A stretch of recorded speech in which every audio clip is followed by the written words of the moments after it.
Your son transferred the business to Evan's father. The papers were signed 3 weeks ago. I thought you knew.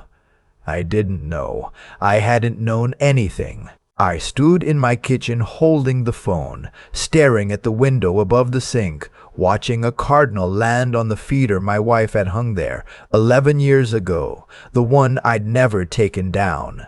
My lawyer's voice kept going, but I'd stopped hearing actual words, just sound, like water running somewhere in a wall. I set the phone on the counter and sat down at the table where I'd eaten breakfast every morning for 31 years. My son had sold my bakery, not his bakery, mine. Let me back up. My name is Howard and I'm 63 years old. I spent 37 years building a business in Owen Sound, Ontario, a commercial bakery that started as a single retail shop on 2nd Avenue East and eventually grew into a production facility supplying restaurants, grocery chains, and hotels across Grey County and parts of Bruce. I did it the way my father taught me to do things, slowly, without borrowing more than I could repay, and by showing up every single morning before anyone else arrived. My wife, Sandra, was my partner in all of it, until she passed from cancer 6 years ago. After that, it was just me, my brother Clifford. No, wait, let me not use that name. Let me call him what I always called him, my brother. He was 3 years older than me and had worked in plumbing his whole life, never once asked me for money, and called me every Sunday without fail. And then there was my son, Miles. Miles was 34 when all of this happened. He had Sandra's eyes and my stubbornness, but somewhere along the way he decided the stubbornness was better applied to getting what he wanted than to building anything of his own. That was my failure as much as his. I knew that. I'd known it for years and done nothing about it, because every time I looked at him I saw her, and I couldn't say no to anything that had her eyes. I'm not proud of that. I'm telling you, so you understand how we got here. After Sandra died, Miles drifted. He'd studied business at Laurier, graduated, done a brief stint at a marketing firm in Toronto, then come back to Owen Sound saying he wanted to be closer to home. I believed him. I let him move back into the house for what was supposed to be a few months. 8 months became a year. A year became 2. He wasn't paying rent, wasn't contributing to groceries, wasn't doing much of anything except spending time with a woman named Priya he'd met at a friend's wedding in Collingwood. Priya was sharp. I'll give her that. She had a commerce degree, worked remotely for some financial technology company in Waterloo, and her family, her parents and 2 older brothers, were well off in a way that was quiet and deliberate. They owned properties in Oakville. They drove sensible cars and wore expensive watches and spoke carefully about money in a way that made you understand they had a great deal of it. I liked her at first. When Miles told me he wanted to propose, I was genuinely happy. I told him I'd help with the ring if he needed it. He needed it. I gave him $8,000. I told myself that was a gift, not a loan. And I meant it. What I did not expect was what came next. Miles came to me about 6 months after the engagement and said he wanted to start a cafe. Not just any cafe, a specialty coffee and baked goods concept in Collingwood. Something upscale, targeting the weekend cottage crowd and the ski season traffic. He'd done a business plan. It was actually decent. I looked it over with my accountant, and we found a few soft spots, but the bones were reasonable. The problem was the lease and the equipment. He needed roughly $40,000 to get started, and his credit history was too thin for the bank to take him seriously on his own. So he asked me to co-sign, and then, because co-signing felt complicated, he asked if I'd be willing to put the business registration in my name until he was established enough to transfer it over. I said yes. Of course I said yes. My accountant flagged it. She said to me very clearly, "Howard, if you put this in your name and something goes wrong, it's your liability." I told her Miles was my son and I trusted him. She wrote her concerns in an email, and I saved it without responding to it. I set up the company, Miles and Howard Holdings, operating as Ridgeline Roast. The cafe opened in April, did reasonably well through the summer, struggled a bit in the fall, then found its footing again over ski season. Miles ran the day-to-day. I stayed out of it except to cover two cash shortfalls, $12,000 in the first year, $9,000 in the second, that Miles explained as growing pains. I didn't ask many questions. I should have. During all of this, the wedding planning was happening in the background. Priya's family wanted something in Muskoka. I understood that. They were offering to cover a significant portion of the costs, which I thought was generous. I told Miles I'd contribute $25,000 toward the venue and catering. He said that was more than enough, and that he'd keep me in the loop on the date. I want to stop here for a moment and tell you something about what it's like to lose a spouse after a long marriage. When Sandra died, the silence in this house was a physical thing. It sat on the furniture. It was in the refrigerator. I'd walk into a room and the quiet would push back against me like something with mass. I filled it with work, with my brother's Sunday calls, with the cardinal at the feeder, and the coffee I made every morning in the same pot Sandra had bought at a Canadian Tire in 2009. I was managing, but I was also, and I understand this now in a way I didn't then, I was also deeply, desperately afraid of losing my son too. That fear made me manageable.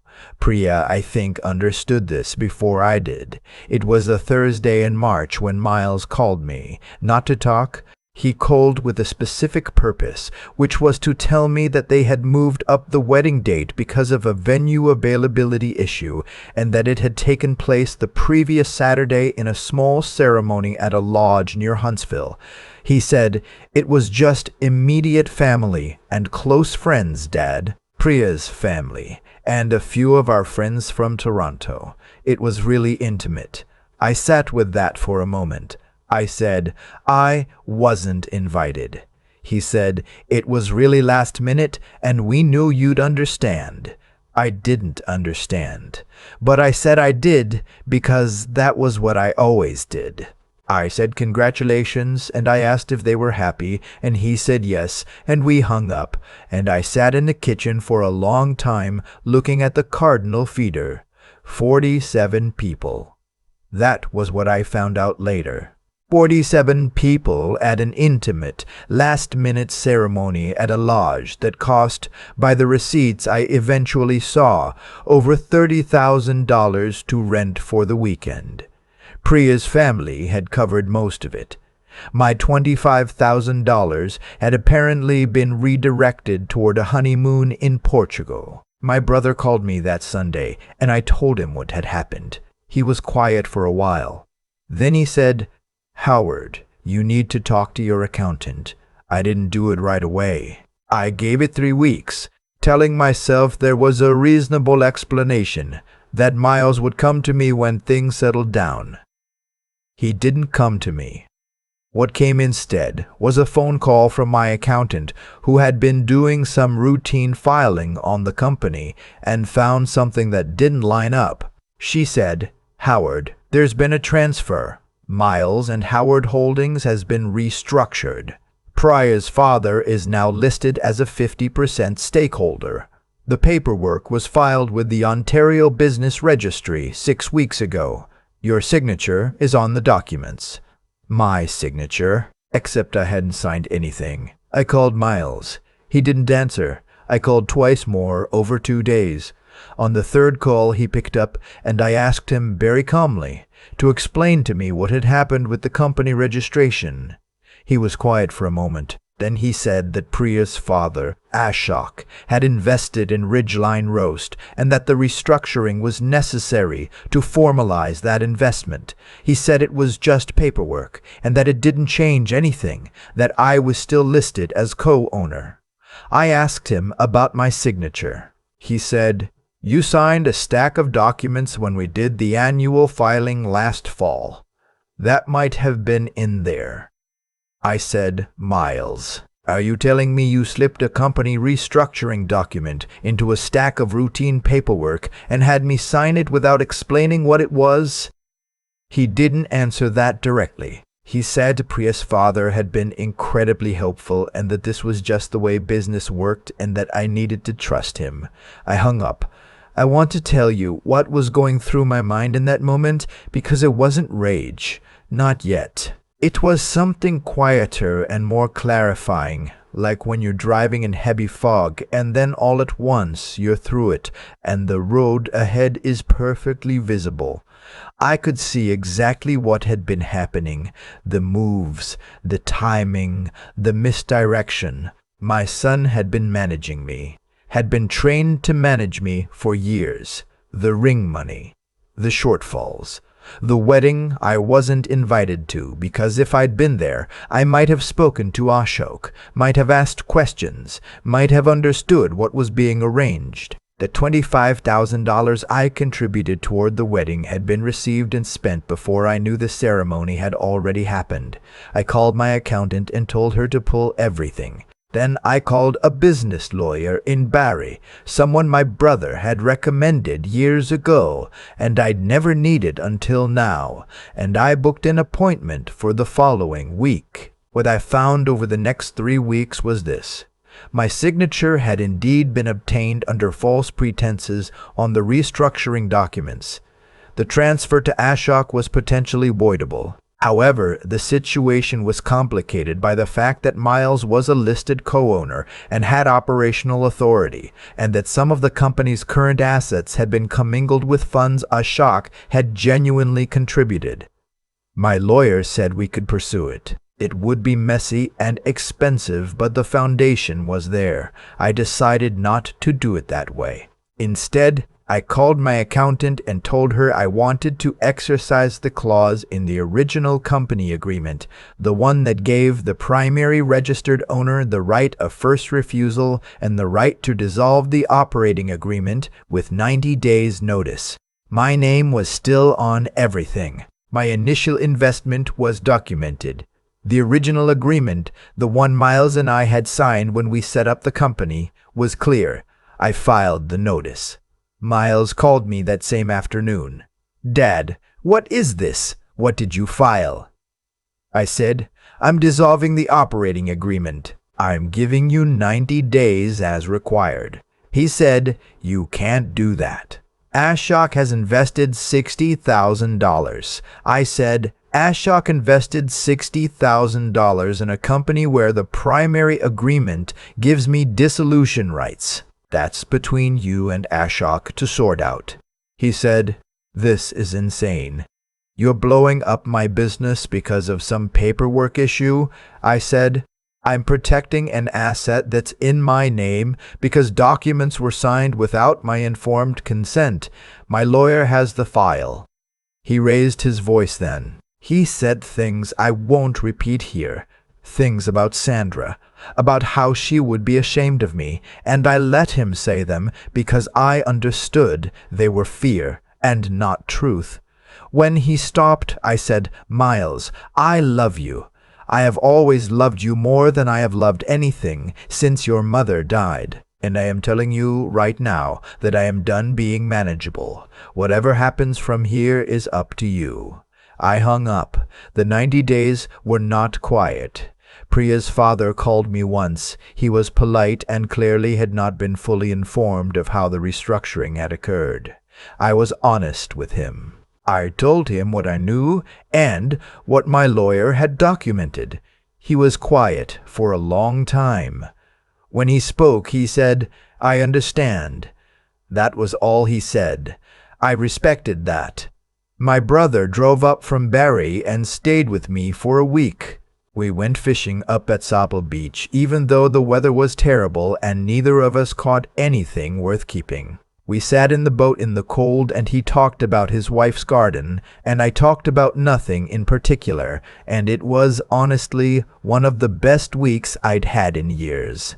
At the end of the 90 days, the business was restructured back under my sole ownership. Ashok had worked something out directly with Miles regarding his $60,000. I didn't ask the details, and I don't know them. The Collingwood Cafe continued operating because I chose to let it continue operating. Under new management, I hired directly. A young woman named, well, it doesn't matter. She was 28 and competent and showed up every day, and that was what I needed. Miles and I did not speak for 4 months. Then one evening in October, he called. It was a Sunday, which felt intentional, like he was borrowing a ritual. He didn't apologize directly. Not that night. He said he wanted to talk. I said I was willing to listen. We talked for an hour, and it was awkward and incomplete, and nothing was resolved, but it was a start. That was 8 months ago. We are not where we were. We are also not nowhere. He comes for dinner on the first Sunday of the month. We talk about the business sometimes carefully. He is working now, actually working for a property management company in Collingwood, and there is something in his face that wasn't there before. A weight, maybe, but also a solidity, like he's standing on ground that belongs to him. I still make coffee every morning in Sandra's pot. I still watch the Cardinal at the feeder. My accountant sends me quarterly reports on the cafe, and the numbers are steady, nothing spectacular. Steady. My brother asked me once after all of this whether I regretted giving Miles so much for so long. I thought about it honestly. I said, I regret not teaching him that love and money are not the same thing. That was my job, and I didn't do it. He said, you know that now. I said, yes. A bit late, but yes. He laughed. I laughed too. It's strange what clarity costs. But tell you this, I know exactly what I own now, and I know exactly why. That's not a small thing. At 63, in a house that used to be full of silence, that is not a small thing at all. I kept Sandra's coffee pot on the same burner for 6 years after she died, not because I couldn't buy a new one, because some things deserve to stay exactly where they are. I think about that a lot now, what deserves to stay, and what I let slip away without noticing. When I gave Miles the $8,000 for the ring, I told myself it was love. When I co-signed the lease, covered the shortfalls, put the business in my name so his credit history wouldn't hold him back, I told myself all of it was love. And maybe it was. But I also know now that love without honesty is just a softer word for avoidance. I was avoiding the conversation I should have had with my son when he was 22, 25, 28. By the time he was 34, I'd spent so long not having it that I'd forgotten it was even owed. That's the thing about cause and effect that nobody likes to say out loud. The consequences don't always arrive when the choices are made. Sometimes they wait. They let you feel like you got away with something. And then one afternoon, your accountant calls and reads you a business registry entry, and the whole shape of what you built and what you failed to build is suddenly very clear. Miles didn't become who he was in a single moment. He became who he was, across 1,000 small moments where I handed him something instead of asking him to reach for it himself. I don't say that to punish myself. I say it because it's true, and because I think the honest version of a hard story is more useful than the comfortable one. What I had to find at 63 was the steadiness to act on what I knew rather than what I wished were true. That's harder than it sounds. It means sitting with the fact that your son looked you in the eye, or didn't look you in the eye, and made a choice that cost you. It means not letting grief make you easy to manage. It means understanding the difference between being generous and being afraid to say no, and recognizing that I had spent years calling one thing by the other's name. My brother drove 4 hours to sit with me in a boat in cold weather and not catch any fish. That mattered more than he probably knows. It reminded me that loyalty looks like showing up, not like handing over money. I'd confused the two for a long time. The cafe is still open. Miles is working. We have dinner on the first Sunday of the month and we talk carefully, the way you talk when you're rebuilding something that broke, which means slowly and with attention and without pretending the cracks aren't there. I don't know how it ends. I'm not sure it ends. But I know that I wake up now with a clearer sense of what I own and why, and what I owe and to whom, and what the difference is between love that strengthens someone and love that just makes them comfortable. Those are not small things to know at any age. At 63, after everything, they feel like the most important things I've ever learned. Sandra's pot is still on the same burner. Some things deserve to stay exactly where they are. But some things, some patterns, some silences, some habits of saying yes when you mean something else entirely, those you have to be willing to let go of, even when it costs you. Especially when it costs you.